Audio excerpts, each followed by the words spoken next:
Hi hello ನಮಸ್ತೆ friends. ಇವತ್ತಿನ ವಿಡಿಯೋದಲ್ಲಿ ನಾನು ತುಂಬ ರುಚಿಯಾದಂತಹ ಮಾವಿನಕಾಯಿ ಗೊಜ್ಜನ್ನು ಮಾಡೋದು ಯಾವ ರೀತಿ ಅಂತ ತೋರಿಸ್ತಾ ಇದ್ದೀನಿ.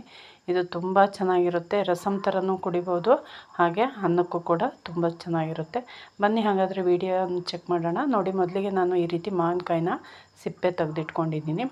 ಇವೆರಡು ಮಾವಿನಕಾಯಿನಲ್ಲಿ 5ರಿಂದ 6 ಜನಕ್ಕಾಗುವಷ್ಟು ಸಾಂಬಾರನ್ನು ಮಾಡ್ಬೋದು. ರಸಮ್ ಆದರೆ ಇನ್ನೂ ಜಾಸ್ತಿನೇ ಮಾಡ್ಬೋದು. ಒಂದು 8ರಿಂದ 10 ಲೋಟ ರಸಮ್ ಆಗುತ್ತೆ.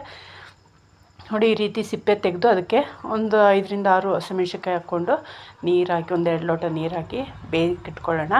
ನಂತರ ಇಲ್ಲಿ ಸ್ಟವ್ ಹಚ್ಕೊಂಡು ಬಾಣಲೆ ಇಟ್ಕೊಂಡಿದ್ದೀನಿ. ಒಂದು 1/4 ಸ್ಪೂನ್ ಮೆಂತ್ಯ, 1 ಸ್ಪೂನ್ ಜೀರಿಗೆ ಮತ್ತು ಒಂದು 10ರಿಂದ 12 ಕಾಳು ಮೆಣಸು ಇಷ್ಟನ್ನು ಹಾಕಿ ಘಮ ಬರೋವರೆಗೂ ಹುರ್ಕೊಳ್ಳೋಣ. ನೀವು ಬೇಕು ಅಂದರೆ ಸಪ್ರೇಟಾಗಿ ಹುರ್ಕೋಬೋದು, ಮೆಂತ್ಯ ಮತ್ತು ಜೀರಿಗೆ ಅದನ್ನು. ಇಲ್ಲಾಂದರೆ ಹೀಗೆ ಕೂಡ ಹುರ್ಕೋಬೋದು. ನೋಡಿ, ಈಗ ಹುರ್ಕೊಂಡು ನೀಟಾಗಿ ಘಮ ಬರುತ್ತೆ ನೋಡಿ, ಅಲ್ಲಿ ತನಕ ಹುರ್ಕೊಂಡು ನಾವು ಒಂದು ಮಿಕ್ಸಿ ಜಾರ್ಗೆ ಟ್ರಾನ್ಸ್ಫರ್ ಮಾಡಿಕೊಂಡು ನೈಸಾಗಿ ಪೌಡ್ರ್ ಮಾಡ್ಕೊಳ್ಳೋಣ.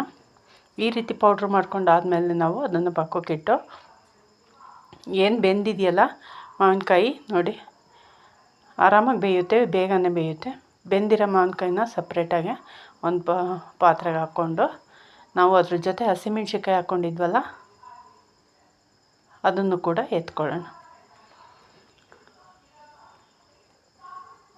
ಹಸಿಮೆಣ್ಸಿನ್ಕಾಯಿ ಎತ್ಕೊಂಡು ನಾವು ಜಾರಲ್ಲಿ ಪೌಡ್ರ್ ಮಾಡ್ಕೊಂಡಿದ್ವಲ್ಲ ಮೆಂತ್ಯ, ಜೀರಿಗೆ, ಮೆಣಸು, ಅದನ್ನು ಅದ್ರ ಜೊತೆ ಹಾಕಿ ರುಬ್ಕೊಳ್ಳೋಣ. ಹಸಿಮೆಣ್ಸಿನ್ಕಾಯಿ ಇದ್ರ ಜೊತೆ ನಾವು ಒಂದು ಸ್ವಲ್ಪ ಕೊತ್ತಂಬರಿ ಸೊಪ್ಪು, ಒಂದು ಅರ್ಧ ಟೀ ಸ್ಪೂನು ಅರಿಶಿನ ಇಷ್ಟನ್ನು ಹಾಕ್ಬೋದು. ನೀವು ಅರಿಶಿನ ಈಗ ಹಾಕಿಲ್ಲ ಅಂದರೆ ಒಗ್ಗರಣೆ ಮಾಡ್ಬೇಕಾದ್ರೆ ಹಾಕ್ಬೋದು.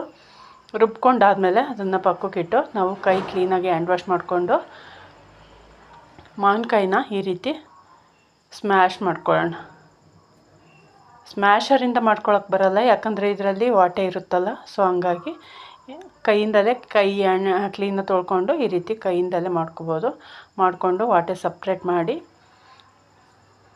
ಹೀಗೆ ಮಾವಿನಕಾಯಿ ರಸ ಏನಿದೆಯೋ ಅದಕ್ಕೆ ನಿಮಗೆ ಎಷ್ಟು ಬೇಕೋ ಅಷ್ಟು ನೀರನ್ನು ಹಾಕ್ಕೋಬೋದು. ಹುಳಿ ಮತ್ತು ತಿಕ್ನೆಸ್ ನೋಡಿಕೊಂಡು ನಿಮ್ಗೆ ಎಷ್ಟು ಬೇಕಷ್ಟು ನೀರನ್ನು ಹಾಕ್ಕೋಬೋದು. ಈಗ ಇದನ್ನು ಒಂದು ಸಲ ಮಿಕ್ಸಿ ಜಾರ್ಗೆ ಹಾಕ್ಕೊಂಡು ಹಾಗೆ ಒಂದು ಸಲ ಹಿಂಗೆ ರನ್ ಮಾಡಿದರೆ ಸಾಕು, ಕ್ಲೀನಾಗಿ ಅದು ಜ್ಯೂಸಿಯಾಗಿ ಬರುತ್ತೆ ನೋಡಿ, ಈ ರೀತಿ ಬರುತ್ತೆ. ಈಗ ನಾವೇನು ಮಾವಿನಕಾಯಿ ಸ್ಮ್ಯಾಶ್ ಮಾಡಿದ್ವೋ ಅದೇ ಪಾತ್ರೆಗೆ ಹಾಕ್ಕೊಂಡು ಜಾರನ್ನು ಕೂಡ ತೊಳೆದಾಕ್ಕೊಳ್ಳೋಣ. ಮಾವಿನಕಾಯಿ ಬೇಯಿಸ್ಬೇಕಾದ್ರೆ ನೀರು ಹಾಕಿದ್ವಲ್ಲ ಅದೇ ನೀರನ್ನು ಉಪಯೋಗಿಸಿ ನಾವು ಜಾರನ್ನು ತೊಳೆದಾಕ್ಕೊಳ್ಳೋಣ.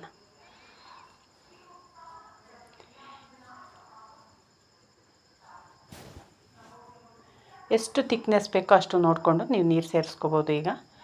ಈಗ ಇಲ್ಲಿ ಒಂದು ಒಗ್ಗರಣೆ ಮಾಡ್ಕೊಳ್ಳೋಣ. ಒಂದು ಪ್ಯಾನ್ಗೆ ಸ್ವಲ್ಪ ಎಣ್ಣೆ ಹಾಕ್ಕೊಂಡು ಸಾಸಿವೆ, ಸ್ವಲ್ಪ ಕರಿಬೇವು ಮತ್ತು ಬೆಳ್ಳುಳ್ಳಿ ಇಷ್ಟನ್ನು ಕೂಡ ಒಗ್ಗರಣೆ ಮಾಡ್ಕೊಳ್ಳೋಣ. ನೀವು ರುಬ್ಲಿಕ್ಕೆ ಅರಿಶಿನ ಹಾಕಿಲ್ಲ ಅಂದರೆ ಈ ಟೈಮಲ್ಲಿ ಒಂದು ಸ್ವಲ್ಪ ಅರಿಶಿನ ಹಾಕ್ಕೊಂಡು ಒಗ್ಗರಣೆ ಮಾಡ್ಕೊಳ್ಳಿ. ಇಲ್ಲ ರುಬ್ಬಕ್ಕೆ ಅರಿಶಿನ ಹಾಕಿದರೆ ಓಕೆ, ಮತ್ತೇನು ಹಾಕೋದು ಬೇಡ. ನಾನು ರುಬ್ಲಿಕ್ಕೆ ಹಾಕಿಲ್ವಲ್ಲ, ಇಲ್ಲ ಹಾಕ್ಕೊಳ್ತಾ ಇದ್ದೀನಿ. ಒಂದು ಅರ್ಧ